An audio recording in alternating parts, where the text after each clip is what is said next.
आप सुन रहे हैं जगत गुरु तत्वदर्शी संत रामपाल जी महाराज द्वारा लिखित पुस्तक जीने की राह का पेज नंबर 230। गीता अध्याय 15 श्लोक 1 से 4 तथा 16 से 17 का सारांश रूप में ऊपर जड़ नीचे शाखा वाला उल्टा लटका हुआ संसार रूपी वृक्ष का चित्र दिया गया है, जिसे आप पुस्तक में देख सकते हैं।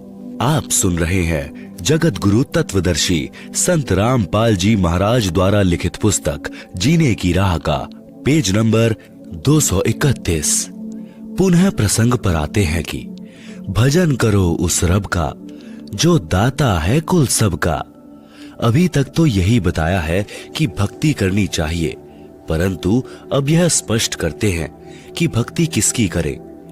1 श्री ब्रह्मा जी रजगुण की, या 2 श्री विष्णु जी सतगुण की, या 3 तम गुण श्री शिव जी रूपी तीनों शाखाओं की, या फिर 4 शर पुरुष गीता ज्ञान दाता डार की, या 5 अक्षर पुरुष तना की, या 6 परम अक्षर पुरुष यानी मूल की। उदाहरण, यदि हम नर्सरी से कोई आम का पौधा लाते हैं, उसको अपने खेत या घर के आंगन में रोपते हैं तो कैसे रोपते हैं? जमीन में गड्ढा खोदते हैं, पौधे की मूल यानी जड़ों को गड्ढे में रखकर मिट्टी से ढक देते हैं। फिर पौधे की मूल यानी जड़ों में पानी से सिंचाई करते हैं, खाद डालते हैं, अर्थात पौधे की जड़ की पूजा करते हैं। जड़ों से आहार तने में, तना अपने अनुसार आहार रखकर बचा हुआ आगे डार में भेज देता है। डार अपने लिए आवश्यक आहार रखकर शेष शाखाओं में भेज देती है। इसी प्रकार शाखाएं शेष भोजन पत्तों तक भेजती हैं। इस प्रकार वह पौधा पेड़ बनकर फल देता है। पाठक जन बहुत बुद्धिमान हैं, समझ गए होंगे कि हमने किस परमात्मा की पूजा करनी चाहिए। सूक्ष्म वेद में परमेश्वर कबीर जी ने बताया है कि एक है साधे सब सधे, सब साधे सब जाए, माली सींचे मूल को, फूले फले अदाए। एक मूल मालिक की पूजा करने से सर्व देवताओं की पूजा हो जाती है, जो शास्त्रानुकूल है। जो तीनों देवताओं में से 1 या 2 श्री विष्णु सतगुण तथा श्री शंकर तम गुण की पूजा करते हैं, या तीनों की पूजा इष्ट रूप में करते हैं, तो वह गीता अध्याय 13 श्लोक 10 में वर्णित अव्यभिचारिणी भक्ति न होने से व्यर्थ है। जैसे कोई स्त्री अपने पति के अतिरिक्त अन्य पुरुष से शारीरिक संबंध नहीं करती, वह अव्यभिचारिणी स्त्री है। जो कई पुरुषों से संपर्क करती है, वह व्यभिचारिणी होने से समाज में निंदनीय होती है। वह पति के दिल से उतर जाती है। शास्त्रानुकूल साधना अर्थात सीधा बीजा हुआ भक्ति रूपी पौधे का चित्र इसी पुस्तक के पृष्ठ 232 पर व शास्त्र विरुद्ध साधना अर्थात उल्टा बीजा हुआ भक्ति रूपी पौधा पृष्ठ 233 पर देखें। आप सुन रहे हैं जगत गुरु तत्वदर्शी संत रामपाल जी महाराज द्वारा लिखित पुस्तक जीने की राह का पेज नंबर 232।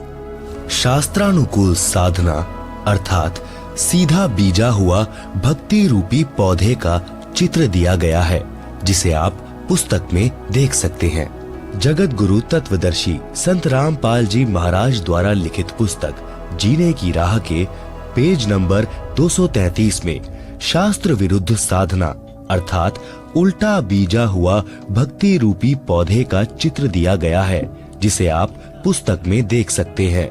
आप सुन रहे हैं जगत गुरु तत्वदर्शी संत रामपाल जी महाराज द्वारा लिखित पुस्तक जीने की राह का पेज नंबर 234। उपरोक्त प्रमाणों से स्पष्ट हुआ कि एक मूल मालिक की भक्ति करने से साधक का आत्म कल्याण संभव है। अन्य प्रमाण गीता अध्याय 3 श्लोक 10 से 15 में इसी उपरोक्त भक्ति का समर्थन किया है। गीता अध्याय 3 श्लोक 10 प्रजापति ने अर्थात कुल के मालिक ने सृष्टि के आदि में यज्ञ सहित अर्थात धार्मिक अनुष्ठानों के ज्ञान सहित प्रजाओं को उत्पन्न करके आदेश दिया था कि तुम सब धार्मिक अनुष्ठानों द्वारा वृद्धि को प्राप्त हो।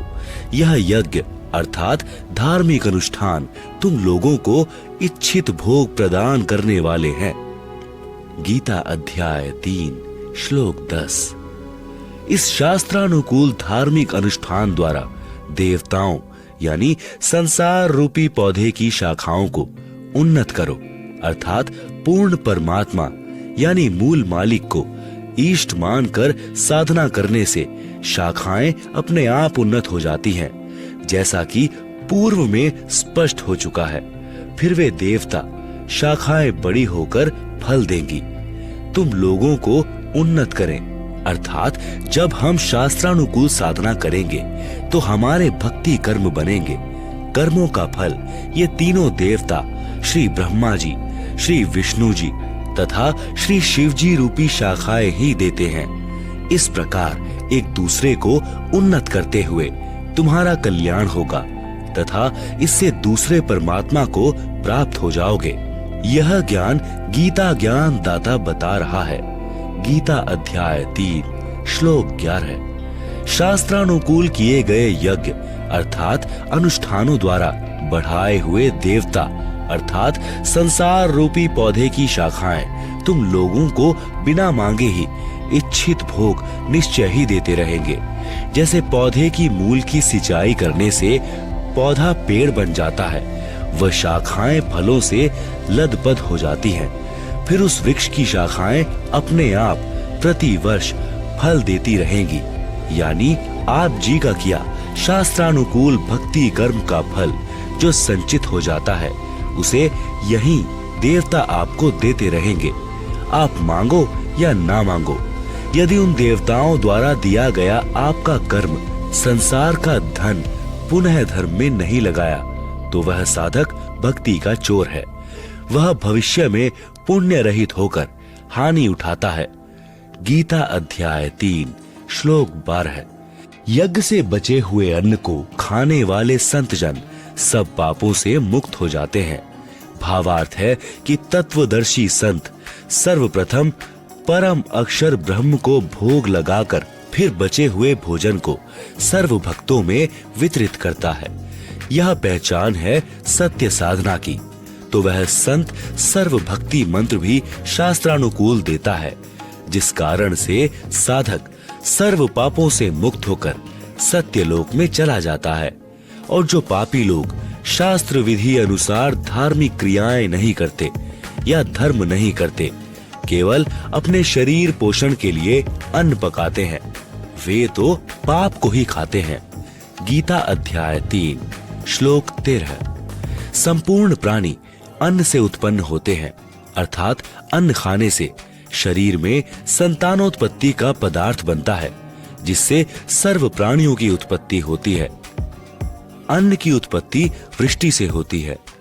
वर्षा शास्त्र विधि अनुसार किए गए यज्ञ अर्थात धार्मिक अनुष्ठान से होती है। यज्ञ अर्थात धार्मिक अनुष्ठान शास्त्रों में वर्णित विधि से किए जाते हैं। कर्म को ब्रह्म अर्थात शर पुरुष से उत्पन्न हुए जान, क्योंकि हम ब्रह्म यानी काल के लोक में आए हैं तो हमको कर्म करके ही सब प्राप्त होता है। जब हम सत्य लोक में थे तब बिना कर्म किए सब प्राप्त था। इसलिए कहा है कि कर्म को ब्रह्म यानी काल से उत्पन्न जान तथा ब्रह्म यानी काल की उत्पत्ति अविनाशी परमात्मा से हुई, जिसका वर्णन गीता अध्याय 15 श्लोक 17 में है तथा सृष्टि रचना अध्याय में पढ़ें। इससे सिद्ध होता है कि सर्वगतम ब्रह्म यानी सर्वव्यापी परम अक्षर परमात्मा अर्थात परम अक्षर ब्रह्म सदा ही यज्ञों में अर्थात धार्मिक अनुष्ठानों में प्रतिष्ठितम यानी प्रतिष्ठित हैं, अर्थात सब धार्मिक क्रियाओं में परम अक्षर ब्रह्म इष्ट रूप में पूज्य है। गीता अध्याय 3 श्लोक 14-15। परम अक्षर ब्रह्म गीता ज्ञान दाता से अन्य है। गीता ज्ञान दाता ने स्वयं गीता अध्याय 18 श्लोक 62 में कहा है कि हे भारत, तू सर्व भाव से उस परमेश्वर अर्थात परम अक्षर ब्रह्म की शरण में जा।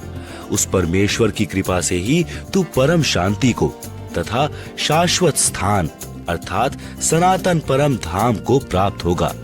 गीता अध्याय 15 श्लोक 4 में गीता ज्ञान दाता ने बताया है कि तत्वदर्शी संत मिलने के पश्चात तत्व ज्ञान रूपी शस्त्र द्वारा अज्ञान को काटकर परमेश्वर के उस परम पद की खोज करनी चाहिए, जहां जाने के पश्चात साधक फिर लौटकर कभी संसार में जन्म नहीं लेते, अर्थात उनको सनातन परम धाम प्राप्त हो जाता है।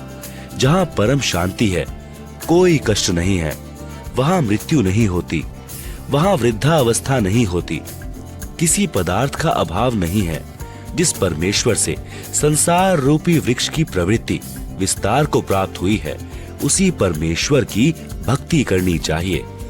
गीता अध्याय 13 श्लोक 17 में गीता ज्ञान दाता ने बताया है कि वह पर ब्रह्म अर्थात मेरे से दूसरा प्रभु, दूसरे शब्दों में परम अक्षर ब्रह्म, यानी जिसके विषय में गीता अध्याय 8 श्लोक 3 में कहा है, ज्योतियों का भी ज्योति, माया से अति परे कहा जाता है, बोध रूप यानी जानने योग्य परमात्मा तत्व ज्ञान से प्राप्त करने योग्य है और सबके हृदय में विशेष रूप से स्थित है।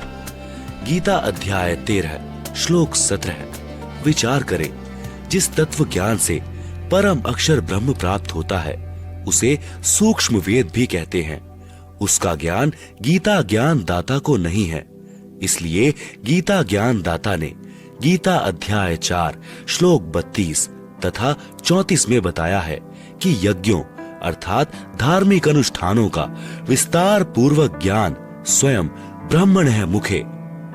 सच्चिदानंद घन ब्रह्म परमात्मा अर्थात परम अक्षर ब्रह्म अपने मुख कमल से बोलकर बताता है। जो सच्चिदानंद घन ब्रह्म की वाणी कही जाती है उसे तत्व ज्ञान कहते हैं। उसे जानकर साधक सर्व पापों से मुक्त हो जाता है। गीता अध्याय 4 श्लोक 32। पाठकों से निवेदन है कि गीता अध्याय 4 श्लोक 32 के मूल पाठ में ब्रह्मण्य शब्द है। गीता प्रेस गोरखपुर से प्रकाशित गीता या अन्य स्थानों से प्रकाशित गीता में अनुवादकों ने ब्रह्मण्य का अर्थ वेद किया है, जो गलत है। गीता अध्याय 17 श्लोक 23 में भी ब्रह्मण्य शब्द है। उसमें अनुवादकों ने ठीक अर्थ सच्चिदानंद घन ब्रह्म किया है। इसलिए गीता अध्याय 4 श्लोक 32 में ब्रह्मण्य मुखे का अर्थ सच्चिदानंद घन ब्रह्म के मुख कमल से उच्चारित वाणी में करना उचित है।